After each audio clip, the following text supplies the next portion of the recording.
Assalamu alaikum Atavatan TV kanalının hormatly mustaqlary. Ene bugün biziň Türkmenistanyň Medeniýet Ministrliginiň Seferçilik Tergler Müdürligine Türkmen Döwlet Ýürüýte Seferçilik Mekdebiniň Halypa molunlarynyň döredüjlik tergisi gurnaly. Bu ýerde mekdebiň suratkeş molunlarynyň jem 20-den gowragy terge işçiň atnaşypdyr, nakkaşçylyk, heykeltaraşlyk, keramika, ähli grafika, şeýlede ähli uğurlaryň döredüjlik eserler sergide görkezilýär. Serginiň baş maksady özüniň halypalyk edýän mekdebinde şahsy görellesin şagirdlerine görkezmek hemde Halypa şäherlik mektebinde dowam etmekden ibarat bolup durýar.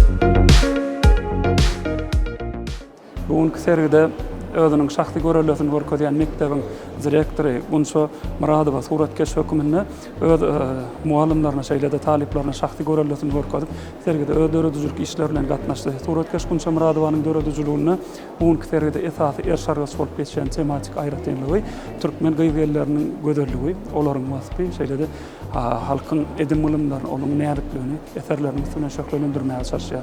Serginiň dowamyna diňe türkmen gyýylarlerde eýsem türkmen eneleriniň geleceğinin keşfindeki o Türkmen yani milliliğindeki görkezilýän aýratyny, onun içki emosional duygusunu kendilerinin yüzüne tegmillerin hem renklerin üstüne bermeye başladılar. Serginiň dowamyna Meýlis Hoja Mämmedowyň döredüjligine esasen Türkmen peyzajyna aýratyn ünserler, Türkmen peyzajyna aýdaglar, ýagny Türkmenistanyň günwatar sebitleriniň dağ göderliklerini, onun jülwelerini aýdaranyň, şeýlede aýdaglarynyň göderliklerini kendilerinin yüzüne görkezmeye başladylar. Her bir tegmillerde, formalarda onun ýagny dağın aýratynyna görä, onun her dağın häsiýetine görä şu eserde tebi göderlikler açma başladylar. Şeýle eserler Meýlis Hoja Mämmedowyň döredüjligine beýle derli ýylyň ýylyna gaýtalanyp durýar. Şu sergide onun döreden eserleriniň aýratyny esasen türkmen tebigatynyň dağ göderlikleriniň wasfy ýerine ýetirilýär.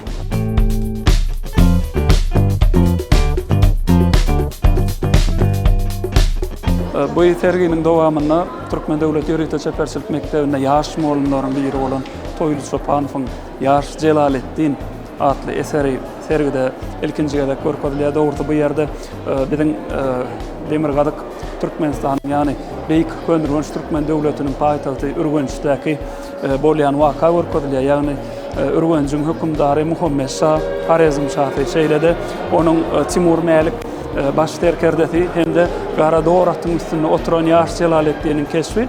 Bu ýerde suratkeşiň görkezýän esasy epizodunyň maksady Ýaş Jelaletdiniň şu Doğrat'ın üstünde öz kakasynyň huzuruna gelenligindäki waka görkezýär. Sebäbi Jelaletdin ençeme wagtlar ýani Garawum sehralyklaryna ýat ýerde bir serkerdelik işin boyuna alan Timur Mälik özüniň Ýaş Jelaletdini Fewoş dilfinlerine terbiýelep ýetişdirip insanyna bir öz atasynyň huzuruna, ýani Harezmşahy Muhammed Şahyň huzuruna getirýän waka saýlanmany. Suratkeş bu ýerde kompozisiýa gahrymanlaryny şeýle ynandyrjy tesbirlepdir. Sebäbi Timur Mäligiň Muhammed Şahyň başyny öňünde baş egip durmady. Şeýle-de Sultan Harezmşahy Muhammed Şahyň şeýle bir agrasdan gazaply duruşy öz perdendini bolan garaýşlaryny şu kartinaň üstü bilen beýan edýär. Suratkeş bu ýerde tapyp alýan, saýlap alýan kompozisiýasynyň çylşyrymlygy, köp adamly ýerine ýetirmegi. Şeýle-de arhitektura bilen baglanyşykly, ýani gadymy Ürgençiň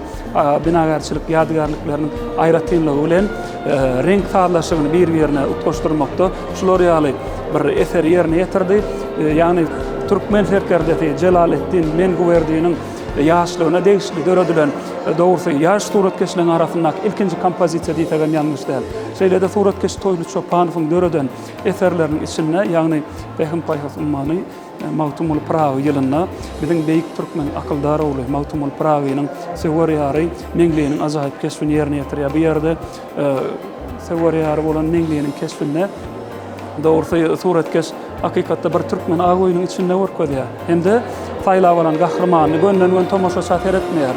Eserin aýratyny tarabam şol. Ol suratyň esere düşýän ýagtylyk taraba seredýär. Elbetde bir türkmen agoýunyň gapy açylandyr ýa-da bir myhman gelendir.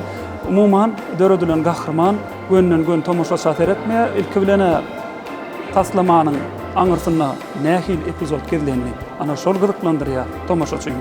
Şeýlede türkmen gyzynyň edep ekramy onun gönden göni tomoşaçynyň gözüne seretmeýändigine. Şular ýaly uly gowrumly türkmen Magtumul Pragynyň türkmen beýik oğul Magtumul Pragynyň sewerýary meňmeni keşfini dogrusu ilkinji gedek tergide görkezdi. Bu bolsa ýaş Turatkeş Toýly Çopanowyň ýene bir üstünligi diýip aýtsak bolar.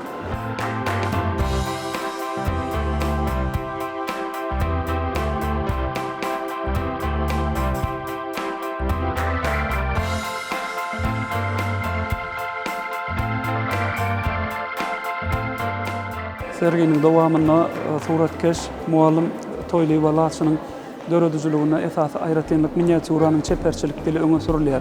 Ýagny nakkaşçylygyň has kiçik öwrümli ýerine ýetiriş usullary nepis agazyň ýüzüne ýerine ýetirilip bu ýerde türkmen durmuşynyň sahnasy giňden asyl görkezilýär. Islenlik işi alanmada da ýani guwaş tehnikasyna ýerine ýetirilýär.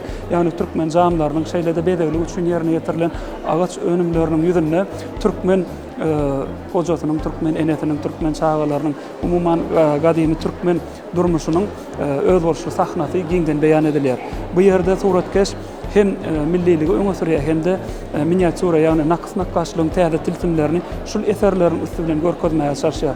Ene düýäniň çağanyň türkmen enesiniň görkezýän ýagny bir keçäniň üstünde oturan sahnasyny alanda da ýa-da türkmen maşgalasynyň göç edip barýan sahnasyny alanda da umuman türkmen jamlarynyň içindäki bede gaýratynlyklaryň alanda da Turatkeşiň miniatürasyny odunyň ustadydygyny ýene bir gedek şaýady bolýanyny aýtmak isleýäris.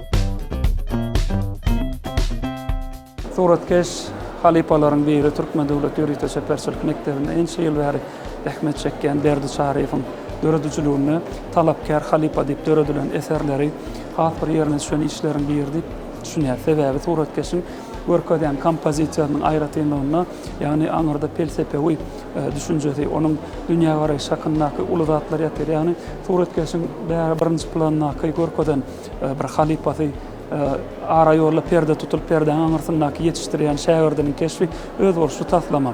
Hakykat durmuşda arasyna perde çekip halipa şägirdlik ýolda dowam eden ok.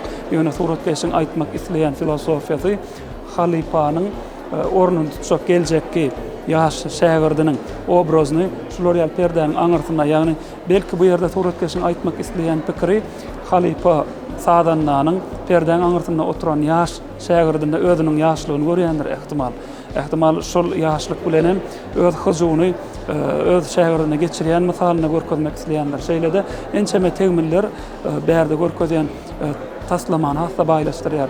Ýani bärde görkezilýän çyra çüşäniň bär gapdaly perdeň aňyr gapdalyna da gaýtalanmak ýa-da uçup barýan ak kepderiniň perdeň aňyrsyna bir umumy garankylykda iki ýere gaýtalanmagy bu ýerde durmuş felsepesi ýatyr, ýani durmuşyň akymynyň başlanýandan ömrüň ahyry günüçeni dowam etýän bir uzak felsepesini şu eseriň üstü bilen nişanlaryň üstü bilen Turatkeş görkezmek isleýär.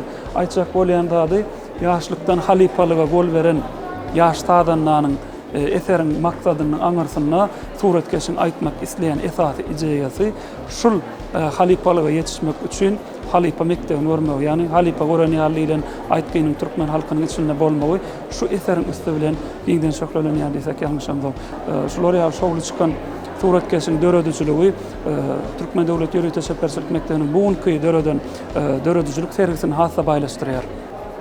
serginin dowamynda Türkmen Döwlet Ýöreýte Çeperçilik Mekdebiniň dergärçilik bölüminiň muallimlary Şöhrat Sapargelliýewiň, Kakamrat Şaryfyň döredüzülük eserleri orkadly. Bu ýerde halkymyzyň odollan dep bolup gelýän milli şaýteplerini täze gözetimde, täze formalarda ýerine ýetirmekligi, döwra wap görünüşine geçirmekligi şu serginin dowamyna görkezdi. Bu ýerde suratkeşiň odollan bar bolan toplan tejribesini häzirki döwra wap eserlerinin üstü bilen täze formalarda, täze kakma hem çaýma ýaly tilsimlerde ýerine ýetiren şaýtepleriniň üstü bilen görmek bolýar. Şu serginin dowamyna görkezilýän şaýteplerin ählisi türkmen gyýyp gelinleriniň şaýtepleriniň bir täze görünüşlerini, täze usullaryny halka ýetirmäge münasip. Şular ýaly ustatlyk bilen ýerine ýetirilen işler suratkeşlerleriň döredüzülügini ýene bir gedek serginin dowamyna halka giňden görkezmäge mümkinçilik berýär. Serginin dowamyna mekdebiň bir suratkeşleriniň, ýaş suratkeşleriniň biri bolan Gurban Baba Täzifiň döreden eserleriniň biri 19-njy asyrda Hyýwanyň, Buharanyň medreseleri bilen bäsleşen Hojagelli Ahun adyny göterýän bir medreseniň Türkmeniň topragyna bilim ojagynyň bolanyny şular ýaly häzirki ýagdaýda görünüşin suratkeş kendiriň üstü bilen ýerine ýetiripdir. Bu bolsa serginiň nakkaşlyk orna hassa baýlaşmagyna getirýär. Şular ýaly sergileri her suratkeş özüniň görýän, eşitýän zatlaryny kendiriň ýüzüne halka görkezse, onda türkmen sunugatynyň içinde ýene bir kämil eserleriň döredligine aýdym şaýatlyk edýär.